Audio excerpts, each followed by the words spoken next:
आपको पता है ना, आज के युग में कितना तनाव, कितना वैमनस्य, कितना बैर भाव बढ़ा पड़ा है। हद हो रखी है बैर भाव की। भाई भाई का दुश्मन हो चला है। अपनी बड़ी से बड़ी गलती पर जैसे माफी मांगना तो हम भूल ही गए हैं।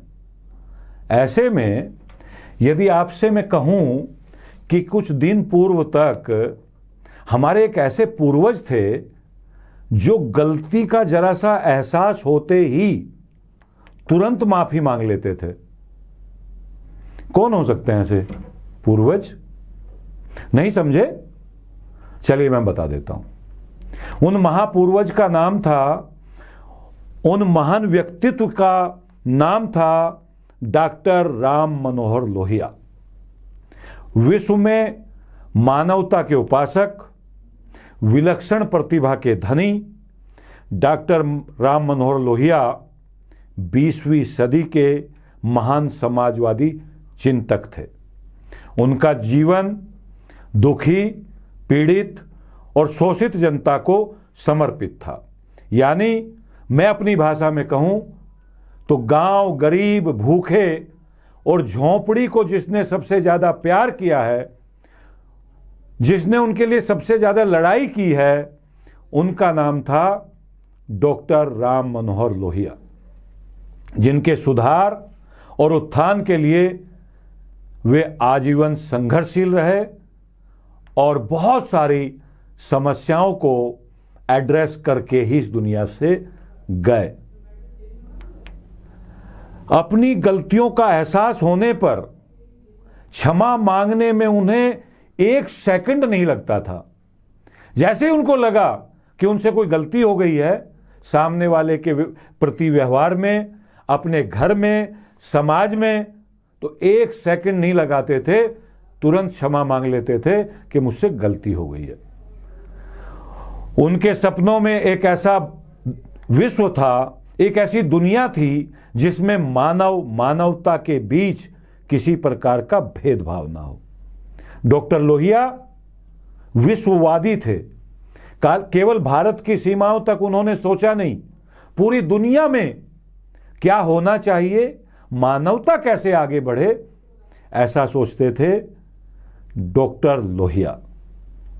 और क्षमा मांगने का तो साहब उनका अद्भुत गुण था। ऐसे ढेर सारे किस्से भरे पड़े हैं जब डॉक्टर लोहिया ने अपने से छोटों से भी क्षमा मांगी। समाजवाद के उन महान चिंतक, उन महान आत्मा की आज पुण्यतिथि है। इस पुण्यतिथि पर हम विस्तार से उनको जानने का प्रयास करेंगे। नमस्कार, आपका हार्दिक स्वागत है आपके अपने चैनल चेतना मंच पर, और आप इस समय देख रहे हैं अपना प्रिय कार्यक्रम मंथन। आज हम मंथन में, आपने सुना किन की बात कर रहे हैं? बात कर रहे हैं दुनिया के सबसे बड़े समाजवादी नेता डॉक्टर राम मनोहर लोहिया की। भारत में शुद्ध भारतीय समाजवाद के संस्थापक डॉक्टर राम मनोहर लोहिया की। प्रखर समाजवादी चिंतक डॉक्टर राम मनोहर लोहिया का जन्म 23 मार्च सन 1910 को उत्तर प्रदेश के फैजाबाद जिले के अंतर्गत अकबरपुर में हुआ था। इस जिले का नाम अब अंबेडकर नगर हो गया है, यानी अकबरपुर अब अंबेडकर नगर जिले का हिस्सा है। डॉक्टर लोहिया के पिता हीरालाल लोहिया तथा माता श्रीमती चंद्री देवी ने उनको जन्म दिया। दुर्भाग्य से डॉक्टर लोहिया केवल 2.5 साल के थे तभी उनकी माताजी का स्वर्गवास हो गया। माताजी के न रहने पर इनके लालन पोषण का बड़ा संकट सामने खड़ा था, लेकिन इनकी दादी ने आगे बढ़कर कहा कि इस बच्चे में मुझे कुछ बड़ा दिखाई दे रहा है, इसको मैं पाल लूंगी। दादी ने उनको पाला। बचपन से ही डॉक्टर लोहिया अपने पिताजी के साथ रहे।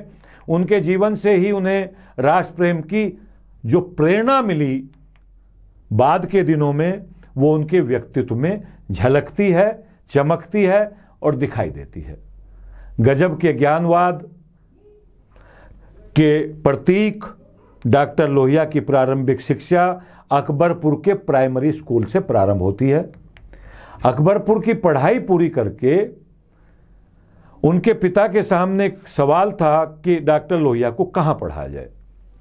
अपने कुछ काम के सिलसिले में उनके पिता मुंबई जा रहे थे, डॉक्टर लोहिया को भी मुंबई ले जाया गया।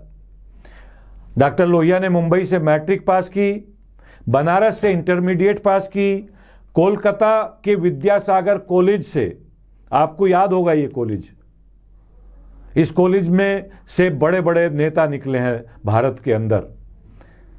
विद्यासागर कॉलेज से स्नातक की परीक्षा उत्तीर्ण करने के बाद डॉक्टर लोहिया ने जर्मनी के बर्लिन में जाकर के डॉक्टरेट की उपाधि प्राप्त की।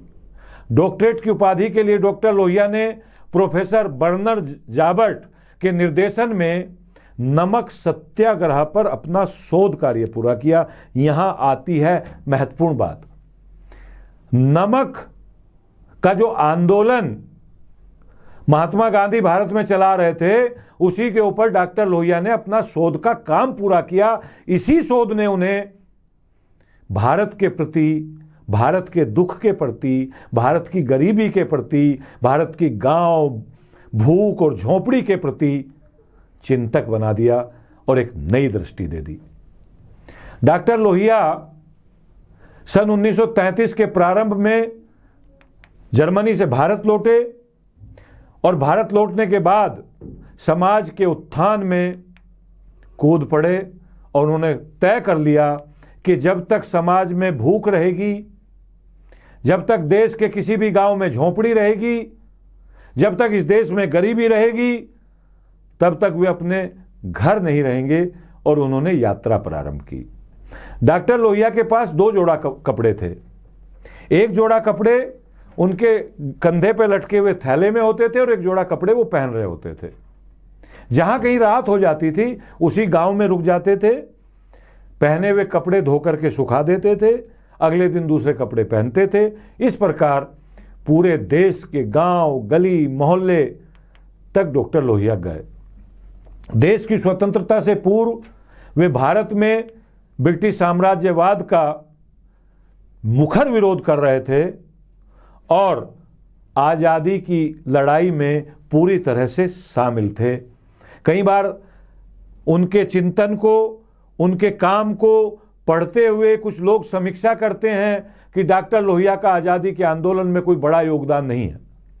मैं घोषणा के साथ और दावे के साथ कह रहा हूं कि सन 1942 के भारत छोड़ो आंदोलन में डॉक्टर लोहिया ने जो भूमिका निभाई थी, शायद ही दूसरे किसी क्रांतिकारी नेता की रही हो। इस आंदोलन को आजादी की आखिरी लड़ाई के रूप में स्वीकार किया उन्होंने और घोषणा कर दी, करो या मरो। करो या मरो का नारा बुलंद करने वाले डॉक्टर लोहिया कई महीने तक भूमिगत रहे। और हां, भूमिगत रहकर दूसरे नेताओं की तरह डॉक्टर लोहिया सो नहीं गए थे, बल्कि उन्होंने भूमिगत रहते हुए एक गुप्त रेडियो स्टेशन की स्थापना कर दी। इस रेडियो स्टेशन के प्रसारणों के माध्यम से लोगों में नवीन चेतना जागृत हुई और आंदोलन को, भारत छोड़ो आंदोलन को एक नई धार मिली, एक नई दिशा मिली। दुनिया भर में उसको एड्रेस हुआ और आखिर में अंग्रेज को भागना पड़ा। देश की स्वतंत्रता के बाद जब तमाम नेता निष्क्रिय से हो गए थे, तब भी डॉक्टर लोहिया सक्रिय रहे। उन्होंने बीड़ा उठाया समाजवाद की स्थापना का। उन्होंने कहा कि जब तक भारत में सच्चा समाजवाद स्थापित नहीं हो जाता, तब तक भारत की आज़ादी के मायने पूरे नहीं होते। सन 1963 में फर्रुखाबाद संसदीय क्षेत्र से लोकसभा का उपचुनाव लड़े। उस उपचुनाव के बहुत सारे किस्से कहानियां हैं, वो फिर किसी दिन सुनाऊंगा। लेकिन इस उपचुनाव में उनको लगभग एक तरफा जीत मिली और वे लोकसभा के सदस्य चुने गए। पहली बार 1963 में। मौलिक विचारक, क्रांतिदर्शी और समाजवाद के प्रेरक स्तंभ डॉक्टर लोहिया 12 अक्टूबर सन 1967 को हमें छोड़कर चले गए। एक बार फिर देश में समाजवाद का एक बड़ा सूर्य अस्त हुआ था। डॉक्टर राम मनोहर लोहिया एक प्रबुद्ध विचारक और लेखक भी थे। उनका ये पक्ष का जिक्र करना बेहद जरूरी है। कैमरे के पीछे से मुझे इशारा हो रहा है कि मंथन लंबा हो गया है, लेकिन जब तक पूरी जानकारी आप तक ना जाए तो मैं टाइम के बाउंडेशन को नहीं मानता। डॉक्टर लोहिया एक शानदार लेखक थे। इनकी रचनाएं जीवन के विविध पक्षों से संबंधित थी। इनकी प्रमुख रचनाएं आप लोगों ने पढ़ी होंगी, नहीं पढ़ी तो पढ़ लीजिए। डॉक्टर लोहिया ने इतिहास चक्र लिखा, अंग्रेजी हटाओ लिखा, धर्म पर एक दृष्टि के नाम से पुस्तक है उनकी, मार्क्सवाद और समाजवाद के नाम से एक और पुस्तक है, समाजवादी चिंतन, संसदीय आचरण भी एक पुस्तक है और बहुत महत्वपूर्ण पुस्तक है। राजनीति के कार्यकर्ता जो राजनीति में अपना कैरियर बनाना चाहते हैं, जीवन में कुछ बड़ा करना चाहते हैं, जो विधानसभा और लोकसभा में जाना चाहते हैं, उनको डॉक्टर लोहिया की संसदीय आचरण नामक शीर्षक से प्रकाशित पुस्तक जरूर पढ़नी चाहिए। और ना जाने उन्होंने कितनी पुस्तकें लिखी। डॉक्टर लोहिया ने कई पत्र पत्रिकाओं का भी न केवल संपादन किया बल्कि वो अखबार निकालते भी थे। उनके लिखे हुए लेख इन समाचार पत्रों में और पत्रिकाओं में छपकर पूरे देश में बांटे जाते थे। भूमिगत रहते हुए इनकी जंगजू आगे बढ़ो तथा मैं आजाद हूं आदि छोटी छोटी पुस्तिकाएं प्रकाशित होती थी और रातों रात छुप छुपा करके उनको बांटा जाता था। इनकी रचनाओं में सबसे खास बात यह थी, डॉक्टर लोहिया की रचनाओं में, और आज के लेखकों को भी यही चाहिए, आज का पाठक यही प्रतीक्षा करता है, डॉक्टर लोहिया की रचनाओं में मौलिक चिंतन होता था। और मौलिक चिंतन के साथ साथ एक समग्र दृष्टि होती थी। विषय को लेकर के यदि वो गांव की गरीबी के ऊपर लिख रहे हैं तो मौलिक चिंतन के साथ शुरू करते थे लेखन और फिर उसका समाधान भी बताते थे। भूमि सेना और 1 घंटा देश को दो उनके मौलिक चिंतन के बहुत बड़े उदाहरण हैं। 1 घंटा देश को दो, पहली बार किसी सामाजिक कार्यकर्ता ने, किसी राजनीतिक कार्यकर्ता ने देश से एक चीज मांगी। वो चीज थी अपने 24 घंटे के समय में से केवल 1 घंटा निकाल करके केवल देश के काम में लगा दीजिए। ये पहली बार लोहिया ने प्रयोग किया और पूरे देश के युवकों ने उनकी बात को माना और उनकी बात को मान करके पैदा हुए नेता आज भी आपको गाए बगाए दिख जाएंगे, कई पदों पर बैठे हुए मिल जाएंगे। अपने आसपास की घटनाओं को डॉक्टर लोहिया निष्पक्ष भाव से, जो घट रहा है उसका निष्पक्ष भाव से विश्लेषण करते थे। उनके व्यक्तित्व में किसी भी स्तर पर कथनी और करनी में विरोधाभास नहीं था। ये और बहुत बारीक बात आज आपको बताता चलूं कि मंच पर भाषण देने वाला, जनता के बीच वोट मांगने वाला या समाज के बीच काम करने वाला, चाहे वो नेता हो या पत्रकार हो या हमारे जैसे छोटे मोटे देश के सेवक हों, उनकी यदि करनी और कथनी में फर्क है, वो करते कुछ और हैं और कहते कुछ और हैं, तो उनको समाज और देश कभी स्वीकार नहीं किया करता। डॉक्टर लोहिया की करनी और कथनी एक जैसी थी, वो जैसे थे वैसे ही दिखाई देते थे। एक बार डॉक्टर लोहिया को किसी ने कहा कि आप यदि शेर आपके सामने आ जाए कभी, तो शेर तब तक आपके ऊपर हमला नहीं करेगा जब तक आप उसकी आंखों में आंखें डालकर खड़े रहेंगे, यानी आप जब तक पलक नहीं झपकेंगे। तो पता क्या हुआ, डॉक्टर लोहिया ने कहा इस बात को मैं ऐसे तो मानूंगा नहीं, मुझे शेर से मिलना है। अब ये जंगल में पहुंच गए शेर से मुलाकात करने। ये अलग बात है कि कुछ उनके मित्रों ने इंतजाम किए थे, बंदूक वाले लोग कुछ पेड़ों पे रखे थे, लेकिन डॉक्टर लोहिया के सामने से शेर आए।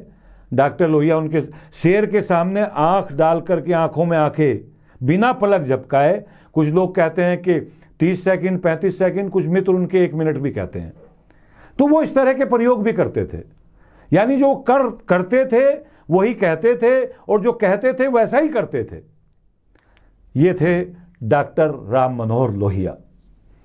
समाजवाद क्या है, समाजवादी को कैसा होना चाहिए, समाजवाद का चिंतन कहाँ से पैदा हुआ, इस विषय पर आपसे किसी दिन फिर विस्तार से चर्चा करेंगे।